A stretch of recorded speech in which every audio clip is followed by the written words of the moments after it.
Assalamu alaikum warahmatullahi wabarakatuh. Kabajamtoota fi daawwattoota Freeman nageenyi keenya bakka jirtanutti haga'u har'a kanan qabadee dhufee jiru akkuma beekamu waan biraati. Innis waa'ee mucaa xiqqaa kanaati jechuudha. Waa'ee mucaa xiqqaa kanaa jechuudha akkuma beektan gadi fageenyaan irratti haasa'amuu qaba akkasumas irratti dubbatamee fi wanti tokko godhamuu fi qaba yaadee qaba. Egaan kabajamtoota daawwattoota keenya akkuma beekamu jechuudha akkuma nama isinitti maaru jechuudha har'a waa biraatiin isinitti gabbaa'e innis nama taajjabbiidha jechuudha. Taajjabbii biyya keessaas biyya alaas taajjabaan jira baay'ee taajjabaadha jechuudha. Maaliif mucaa kana meemee fakkeenyaaf mucaan kun xiqqaadha. Mucaan kun immoo reef mucaa guddatudha. Mucaan kun immoo sagalee isaa sagalee kiiloolee bareedaa qabu kanaan jechuudha. Manzumaa Raayyaa abbaa macaa waan inni godhu isin hundi keessanuu hin beektu jechuudha. Amma kanan dubbachuu dhufee maqaa mucaallee hin beeku maqaa mucaa wallaaluun koo waa isaa dubbachuurraa nan daangessu jechuudha. Kanaaf hundumti keessan akka mucaa kana bira dhaabbattan isin jechuun barbaada. Dursa meemee isa waa isaa isinitti kaasuun dura meemee wantanni manzumaa Raayyaa akka inni itti taphatu akka inni itti manzumaa kana akka Raayyaatti godhu hundumaayyuu jechuudha. Walii wajjin ilaallaa gara Gurbaatan isin dabarsa. Warana meji bergali node, nano da bekun safiru mabul kode, kairi wali kode, shari wali kode, kaumi banyi pate iblis ni gambade, kejim ni dugo mi akinta egade, bare ni fokis ambarede, mu'min na fana be shaitan ni barode. Bishantu de mota bijada mota sobatu minya he duga na magode yara bereke nyamalu manukode mal to do pabode ya tirtu da jama ite no milkesi Allah ya rahman ajab jiru dunya wa ma jaiba unde no figa unde no daba karina kidaba kana kidaba qalbi dalalle wa bana madiba asibna sukar وعلى ما بيتاتي غرغرة كبا لما سجنة يوكاني أصابا أصاب نستونا مكتا بچوكبا وحربي دوي وندا جاچوكبا كونو تو مجرى يا ديرا كبا أباك بيغناتي jiru balli facciun cunqurse wallee ba inno namanti supesa nama kuko ahiya dubbi akeeka amma yomno fama itinu milkesi ya Allah ya Rahman takbir يا دا سمكت تنقرق كفدا مكاكو وانا نبرار الصلاه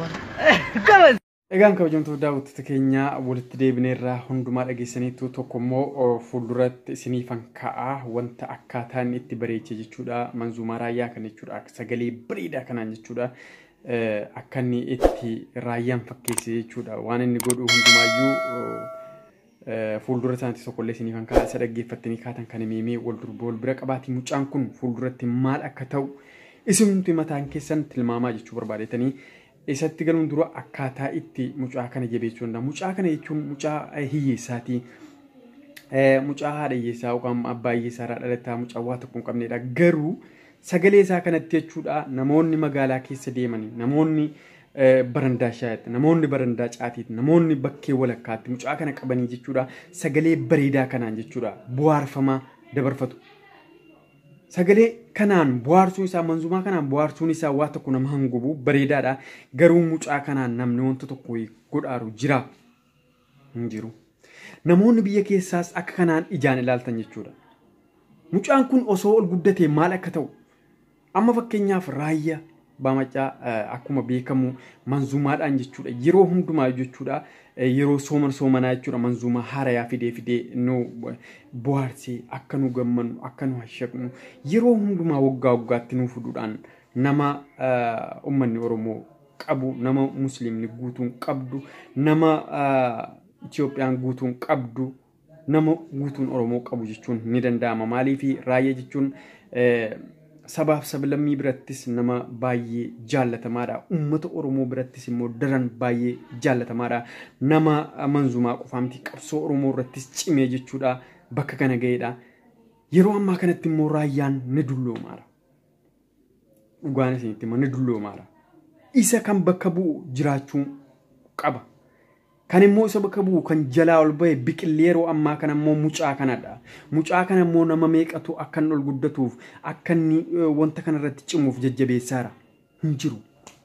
Biyya keessas hin jiru, biyya alaas hin jiru. Namoonni biyya alaa osoo ka'ee yookaan muuziqenyaan tokko yookaan immoo nam tokko ka'ee yookaan rakkate goofandii yookaan muuziqenyaan allee yeroo hundumayyuu hin banamu. Namumti biraa namumti nagaan tokko ka'ee wanta tokko ta'e goofandii banaa.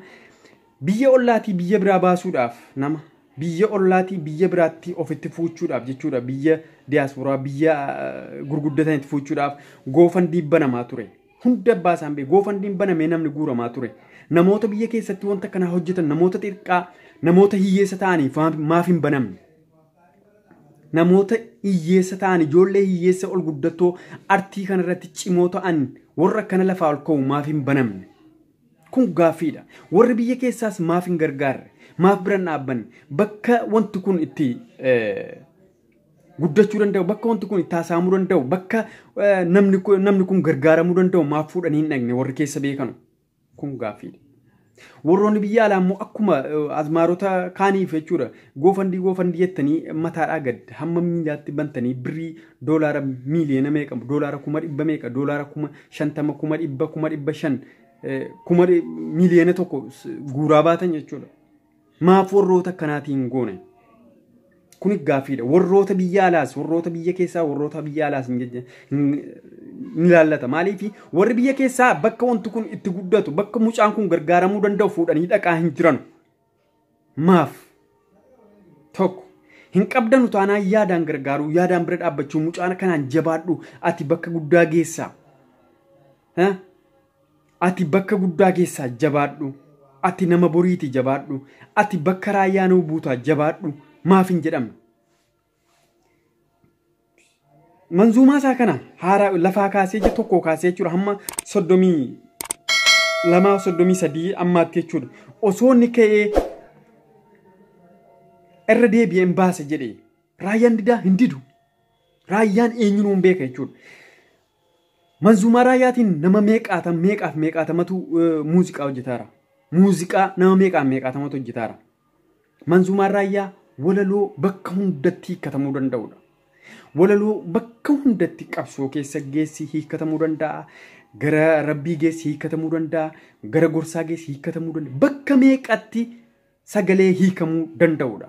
Namni meeqaatamne irraa hojjetaara. Maaf wal somna hin beekna. Inni nuu hin dinne. Kana moo jechuudha sagalee isaa kanaan gabbee mucaan kun yoonni ka'ee wanta tokko wayii godhe raayyaan didaa hin didu. Kun beekamaadha hin didu.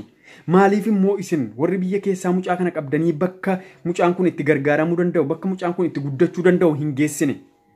Kun gaaffiidha. Warri biyya alaa immoo maaf akkaataa mucaan kun itti guddatu akkaataa haadha hiyyeessaa abbaa hiyyeessaa ilma hiyyeessaa ijoollee yatiima bira dhaabbatanu maaf goofandiin hin banamne? Banamaan jiru. Maaf ta'e? Hundumti keenya jechuudha hundumti keenya seenoo obbaasuuf miti hundumti keenya yeroo namni ka'ee wanta tokko ta'eedha kan nuti ayii jennu. Maaliif ta'e kun? Amma fakkeenyaaf mucaan kun jechuudha akkuma beekamu har'a osoo hin beekamina ta'u namni mucaan kun ni du'ee mucaa kana balaa makiinaas ta'e maaliin ta'e hin beeku ni du'e jedhamee Facebook irra gadhiifamee haasa'amaa oole. Garuu mucaan kun hin duune nama biraa ta'a. Dogoggoraanii mucaan obboleessi keenyas Abdii Geetaachoo kan jalqaba wanta kana gabbaasee dhiifama gaafateera. Namoonni irratti roorrisuu hin qabdanu dhiifama jedheera wanta dhiifamaan dhumeera ani hin beekne yookaan immoo akkana jedhamee naaniin wanta kana gabbayee jedhee dhiifama gaafateera. Dhiifamaan alatti wanti biraan jiru namoota namni kabajamuu qabu yeroo hundumaa nama dogoggora isaarraa dhiifama gaafatudha. Galatoomsiin jenna Abdii Geetaachoo. Gamanumaan mucaan kun du'eera jennaan Facebook irra jechuudha sagaleen isaa suuraan isaa gara meeqaatamaa jechuudha dhufee notification nuuf gala jechuudha dhufee nuuf gala maaf ta'e mucaa kana osoo inni jiru maaf hin yaadanne mucaa kana osoo inni jiru maaf bakka gaarii geessitanii bira dhaabbanne mucaan kun osoo inni jiru maaf kittaa tokko yookaan shuraaba tokko maaf itti hin bittanu soba garuu yeroo namna kana duudhaa ka'ee silaa du'eera hojjettanii silaa badeera hojjettanii silaa gargaaruudhaaf hin jiru jettanii jechuudha ayyee hin jedhina sobdanii hin sobdan sobdoota. Kanaaf seenoo baasuuf miti nus keessa jirra hundumti keenya keessa jirra bakka kanarratti namoonni biyya alaa jirtan namoonni biyya keessaas mucaan kun akka gargaaramuuf karaa saaqaa fi mucaan kun sagalee bareedaa sagalee kiiloolee ta'e sagalee bareedaa bakka Raayyaan bu'uu danda'u sagalee lafaa ol ka'e sagalee tokkoon kana qoftiin argine hamma yoonaatti jechuudha. Nuti manzumaa Raayyaa tokkoo kaafnee dhaggeeffataa turre jechuudha. Tokkoo kaafnee dhaggeeffataa dhufne. Garuu tokkollee yaaluu hin dandeenyu. Tokko ennaa yaaluu hin dandeenyu. Garuu mucaan kun akka lafaa ol ka'een sagaleen isaa kana uumamaan jechuudha.